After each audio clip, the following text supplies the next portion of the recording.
name and all that good stuff. Ready? All right, comedian Jojoe Thug Woodford. So, how did you come about? How did the whole comedy thing? First, where you from? I'm from Detroit, Michigan, originally. I've been living here in Cincinnati for a few years. So how did you get into the whole comedy game? Well, I got into the comedy game because I was always doing comedy throughout school, and everybody was telling me when I grow up I should be a comedian. And I figured that I was gonna have to do something anyway that school wasn't involved. So that's how I tried my hand at it, and it's been pretty successful so far.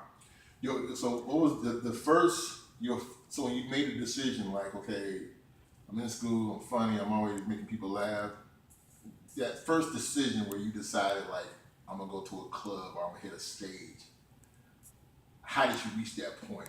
What made you decide like, let me take this step forward and let me just do this? I did a talent show, and I won it. I think it was like $25 prize, and I won it hands down, and I really did good. So, and the first comedy club I went to was in Lexington, Kentucky. So I just went there and tried my hand, and I did real good. Had a real good turnout. You know, now I hit comedy clubs and I go anywhere. I'm clean, but I go anywhere, and I wasn't always clean. But you know, I'm having a good response with it. Okay, so you talked about the difference between being a blue comic, being a clean comic, because I know sometimes depending on the show that you do, that has a lot to do, as far as what kind of humor can you do. So is it more of a challenge to do the clean version to get people to laugh, or is it easier because how we are today in this world? Is it easier to do the raw blue stuff and get more laughs from that? Does it matter? I think, well, for me personally, I don't think it matters. I think I get the same response that any other, not knocking what nobody does, but I get the same response anybody else does. My cleanness is to where you can identify with what I'm talking about without me using them sort of words, but you can identify and relate to what I'm talking about because it was you too.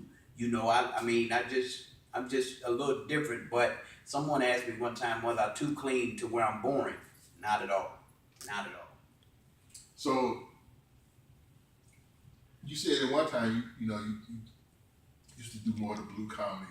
What was it that made you change to where it's like I don't want to be doing that as much as I'm doing the clean comedy? What made you cross into that? Well, I remember when I first did a comedy club, they wanted me to come do a showcase, and they wanted me to do it clean before I was even clean, and I was really worried. I was like, man, I can do this. I don't think I can do this, and I really didn't do too well at that time. But now, actually, I'm born again, so therefore, it's not hard for it. It don't even come to me dirty now.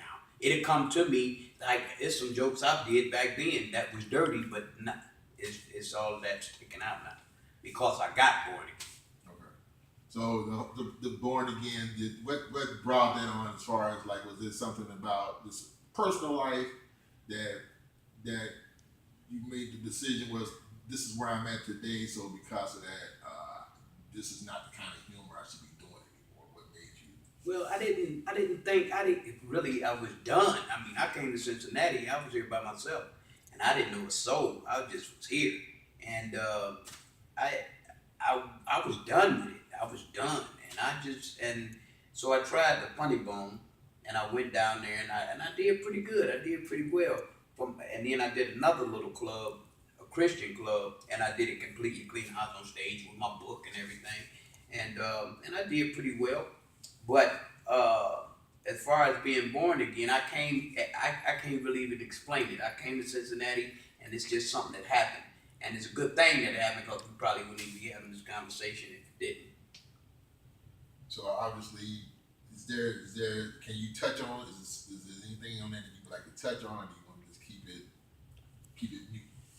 Well, sometimes I always think of the people that when they watch something, they hear something, and they could be in a place that's kind of dark for them. and then sometimes they can hear somebody else's story that I can relate to that because I'm trying to get there. Exactly. Exactly. And when and you know, and the thing is, I don't really even think that the audience really realize that you're not cussing. You just funny. You're making me laugh, and I'm not even thinking. You know, okay, well, how many cuss words did he use? Okay, he should have put a cuss word there. I don't even think they really realize that. I think, you know, as long as they're having a good time and they laughing, cause like I say, I go anywhere. I go anywhere, bar, clubs, basement, anywhere, and do a show. And I don't really think they really realizing that I'm not cussing. Right. So I wanted to get back though, like you said, you know, obviously it was something experienced, whatever took place in your life that made you want to be reborn again. And can you talk about it on camera? Like, where was you at that made you like? Because like I'm saying, it's sometimes I think we have people that sometimes in viewing the program or whatever, they see something or they hear somebody say something and they're like, yeah, that's where I'm at now. And I'm trying to get my life there. And sometimes that can be an inspiration to see somebody who was there and like yourself who's here now. Well, actually, it was just the opposite with me. I was here by myself. I was all by myself, and I figured that you know, I need to make some changes. You know, and you know, some changes needed to be made. I mean, like I say, I was here in Cincinnati by myself, completely. No wife, no friends, no relatives, no nothing. And that's how it came about, because it was something that was needed.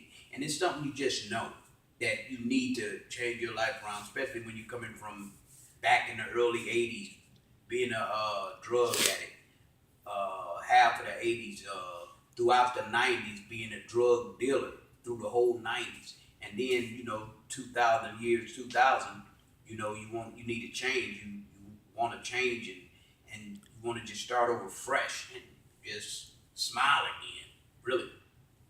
Now, here's something I like when I watch comedians, different shows I've been to.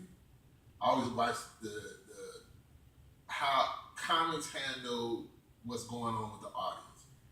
So when you got some material in your head, you're thinking this stuff should kill, throw it out there, and they not feeling it like you feeling it. What does that feel like on stage at that moment when it's like, hey, that's the one that posed took them out? Oh my God.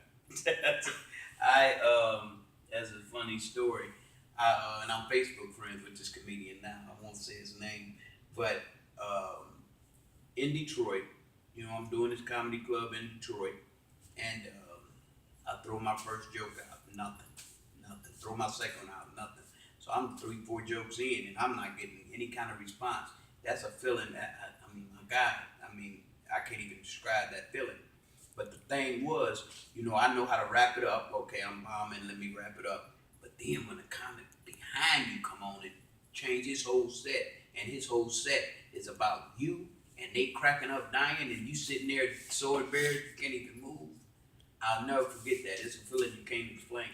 It's like it's getting booed, but as a silence, and I'll never forget that ever. So an experience like that would make me think that that's like a breaking point where it's like, you know, I might not always get the laugh on all the jokes, but that I can never allow that to ever happen again. Exactly. And I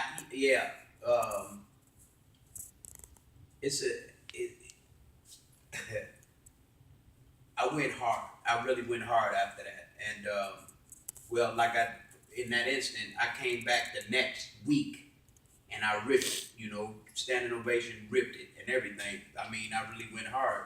And what I do is a little trick that I've learned from a comedian friend of mine, Mark Gregory.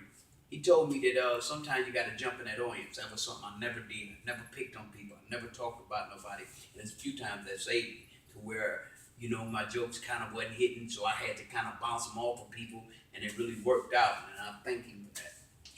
Yeah, this is something that my observation. Like I've been to a few comedy shows, and I know it's a lot of people that you got the veterans who've been out there, then you got the newcomers, and some of the newcomers are good. But something that I noticed, it seemed like a lot of comedians that hit the stage just don't seem prepared. It seemed like, you know, it's one of them things where somebody told them they was funny, you should do comedy, and they just go out there raw and try to be funny and not funny. Not only are they not sometimes funny, they don't know how to work the audience, and they don't know when it's time to exit stage left. Right. So, how long did it? Is it a process, or is it something that you went in knowing like from observation, like, well, I've seen how they doing it wrong. I don't want to make them mistakes. So, because you seen season, like Right. you know, it's like when you doing your things, like you know, you've done this before. Right. So was it always like that? Or was you one of them guys sometimes that just hit the stage and didn't know when to step off the stage? I was always like that. Sometimes I didn't stay on long enough. I was always, sometimes I get up, I remember struggling with 4 minutes. I remember struggling with 4 minutes, and I was always like that, knew when to get off, leave them wanting more. I really, really, really bombed one time. And I knew to stay, thank you, peace. But as far as that, I know when to say, like now, I know when to say when. I leave them wanting more. I don't give them everything I got, cause in the next show you ain't got nothing to give them. So I try to leave them want more, and then it depends on how many minutes you got. You don't ever want to step over into the other comedians' time slot. That is basically a no-no. And if you're in a contest, they judge you on that anyway. So, and then a comedy club give you only 7 minutes or whatever, and you need to respect that, and that's respecting the next man. So like your material, where do you pull your stuff from to get your material together? Do you like? Is it sometimes it's things that goes on in the family, things that goes on in your life? Where do you draw a lot of your humor from? Well, from my life, from all the way to now, from back when I was a kid, when I was a little boy, to now, everything that I'm touching on is from then.